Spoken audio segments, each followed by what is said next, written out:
On parle de l'importance de nos émotions et l'importance de comprendre comment on se sent à l'égard des choses, à l'égard des événements, à l'égard des situations.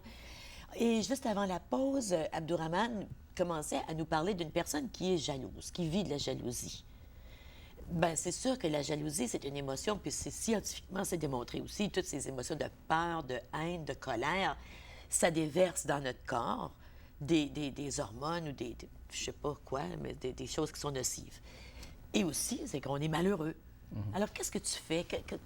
Qu'est-ce qu'on fait avec une personne qui est jalouse? Admettons, une femme, son mari l'a trompée. Ah, ok. En fait, quelqu'un qui vit de la jalousie, c'est certainement, il vit d'autres émotions. D'abord, la jalousie est une émotion désagréable.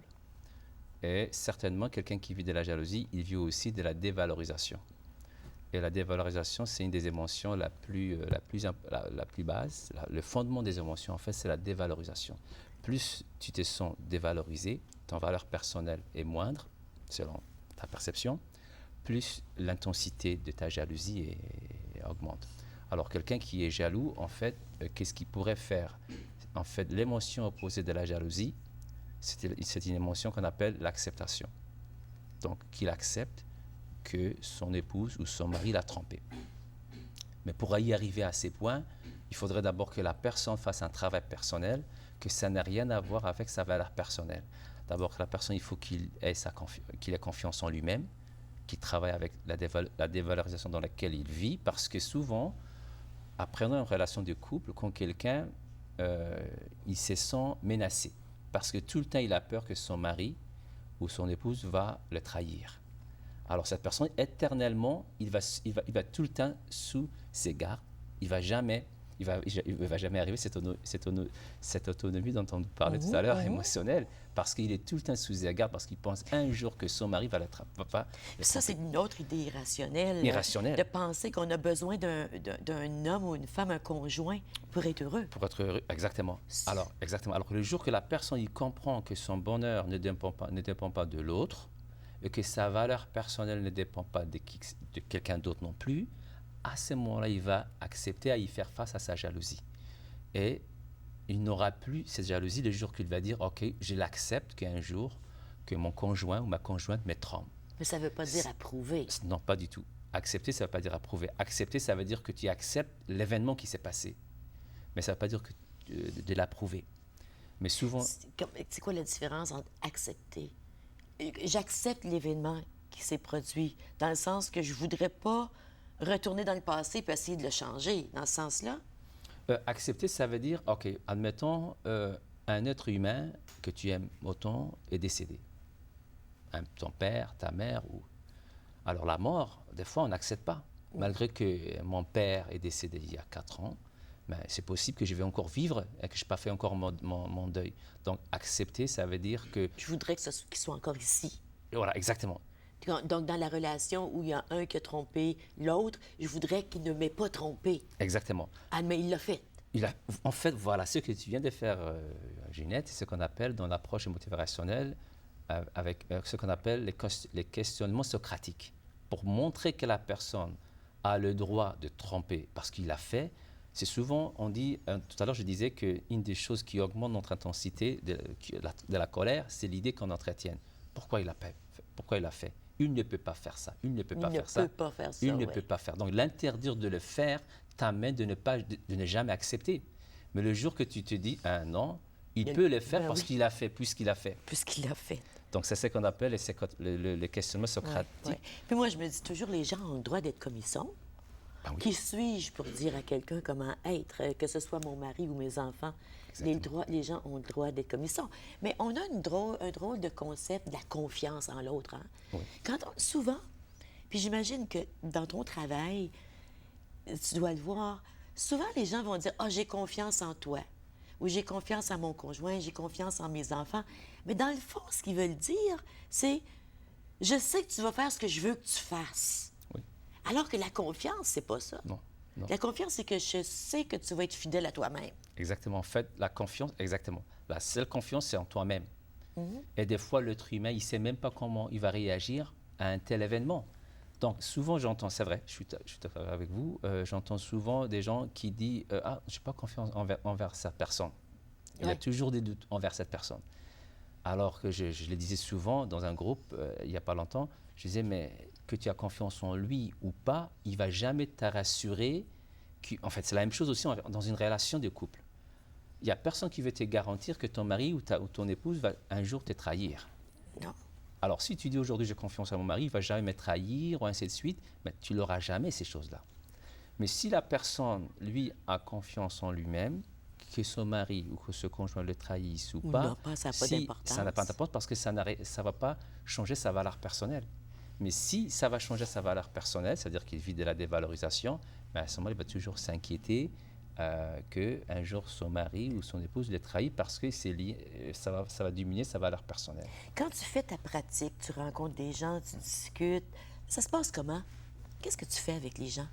Avec les Comme gens, si je viens te voir pour un problème. ben aujourd'hui, si on aurait fait ici directement une émission de thérapie, la première fois, je t'accueillerais, donc on aurait certaines formalités à remplir. Donc à ce moment-là, te demander qu'est-ce que tu as comme, qu'est-ce qui t'a amené Qu'est-ce qui ici. t'amène ici? Et des fois, des gens, ils savent très bien pourquoi ils sont ici. Ils disent, voilà, je suis venu ici parce que j'ai vis de l'anxiété. Ah oui, ah ok, donc la raison pour laquelle tu vis ici, parce que tu vis de l'anxiété. Puis là, on va voir l'image que tu as de l'anxiété. Souvent, les gens de l'anxiété, ils ont une image qui est erronée, qui n'a rien à voir avec la réalité. Alors là, je dis, ok, on va voir l'anxiété. Si c'est exactement ce que tu as, eh là, on travaillera sur l'anxiété. Et l'anxiété, comme c'est une émotion qui est double, on ne peut pas parler de l'anxiété sans parler de la peur et de l'impuissance.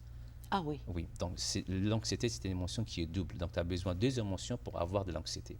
Tu as besoin de la peur, hein, par Oui. exemple, et la peur et l'impuissance. Par exemple, si on te demande aujourd'hui de traverser la route, la 417, à 5 heures, Oui, je vais vivre de oui, l'anxiété. tu vas vivre de l'anxiété parce que tu as peur de te J'ai faire peur, écraser oui, et être incapable d'y faire face d'arriver de ou l'autre d'arriver de côté. l'autre côté. Exactement. Ça, Donc, c'est de l'anxiété. Mais si tu traverses la rue Saint-Laurent, ici, qu'il n'y a pas beaucoup d'embouteillage, donc tu ne vivras pas de l'impuissance, mais tu vas vivre de la peur. La peur du danger, donc la peur, elle t'amène d'être prudent, mais tu ne te diras pas, tu ne vas pas je te suis dire, je suis incapable. incapable. Mais le fait d'y ajouter la peur avec l'incapacité, elle devient de l'anxiété. Mais si elle n'est pas accompagnée avec l'incapacité, c'est juste la peur. Donc, toi, tu entreprends avec la personne un examen de ses sentiments et des événements dans sa vie, comment il se rapporte à ces événements. Ah, c'est exactement. Donc, la première rencontre, souvent, on écoute la personne, on prend des notes, on écoute. Donc, on a une écoute, en fait, empathique. On l'écoute sans juger, donc on prend des notes. Puis, ça prend une rencontre ou trois pour y arriver à un plan d'action. Par exemple, si quelqu'un, pour la première rencontre, je peux comprendre la problématique, hein, pour la raison pour laquelle il est ici, et je peux lui proposer, ben voilà, d'ici la 7 prochaines rencontres ou les 3 prochaines rencontres, c'est sur ça qu'on va travailler. Donc, je vais lui proposer un plan d'action. Et des fois, ça prend, si c'est quelqu'un qui a beaucoup d'émotions superposées une Oui. sur l'autre, ça prend des fois 3 séances. À partir de troisième séance, je peux avoir une meilleure idée pour lui proposer un plan d'action. Voilà Oui, sur puis les choses. je pense qu'on vit dans une société qui est dépendante sur le plan affectif. On encourage la dépendance affective dans notre monde parce qu'on encourage tous les gens à s'aimer en fonction de ce que les autres disent de nous ou de ce Exactement. qu'on fait. Exactement. On entend très rarement le fait qu'il faut s'aimer peu importe. Puis pas rien qu'il faut s'aimer, c'est naturel de s'aimer. Un enfant, quand il vient au monde, il s'aime. Oui. Mais c'est qu'on Oui. lui apprend toutes sortes de choses. Faut encore aller à la pause. Exactement. Au retour, on parle de ses projets dans les écoles. OK. Restez avec nous. OK.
même le besoin d'être aimé dans l'approche émotivo-rationnelle, c'est pas vraiment un besoin. Non, ce n'est pas un besoin.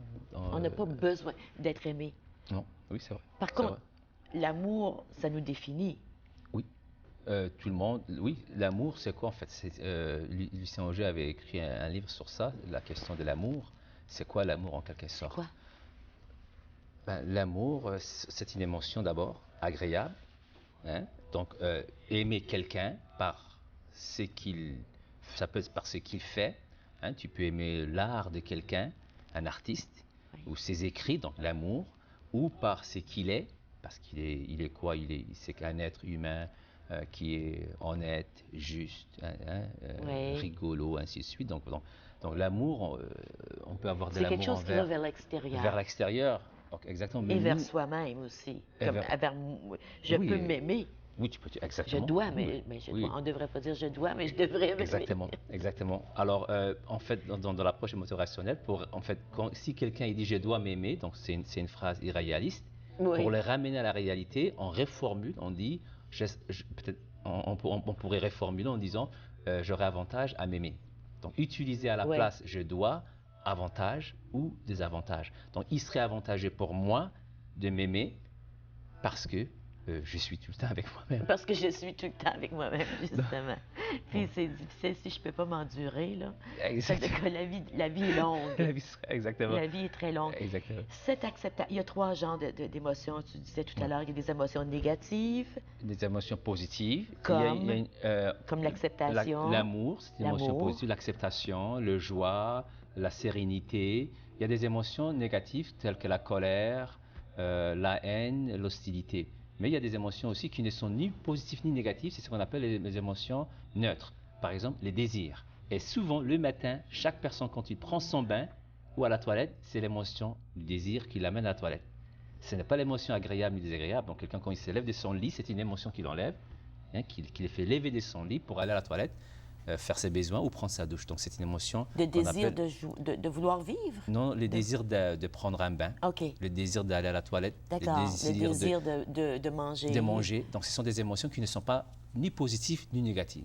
Les émotions, c'est le moteur de l'être humain. En fait, l'être humain vit exactement avec des émotions. Et les émotions nous gouvernent.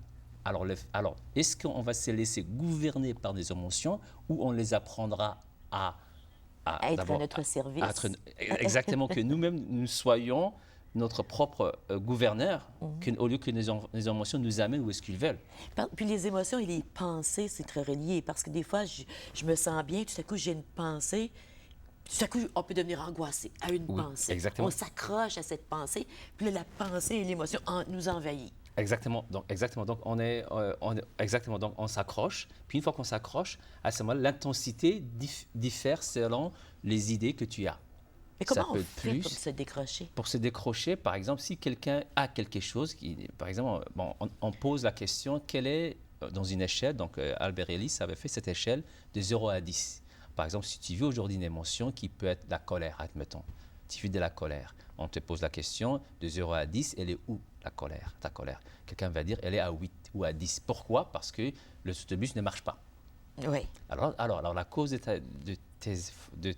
ta colère, c'est à cause qu'il n'y a pas d'autobus. Il va dire oui. On ne le dira pas tout de suite que ce n'est pas ça, mais avec l'exercice, on le ramènera à se rendre compte lui-même que ça n'a rien à voir avec la grève d'autobus, hein, d'Ossi Transpo. Ce n'est qu'une occasion qui lui a fourni cette émotion, mais la cause de ces émotions, c'est l'idée qu'il a entretenue au sujet de cet événement. C'est toujours l'idée qu'on entretient au sujet des choses. Exactement. Et dans le concept, il y a quelque chose qui est très important qu'on appelle le CEOI. Donc, ce qu'on appelle occasion, occasion, O, idée, émotion et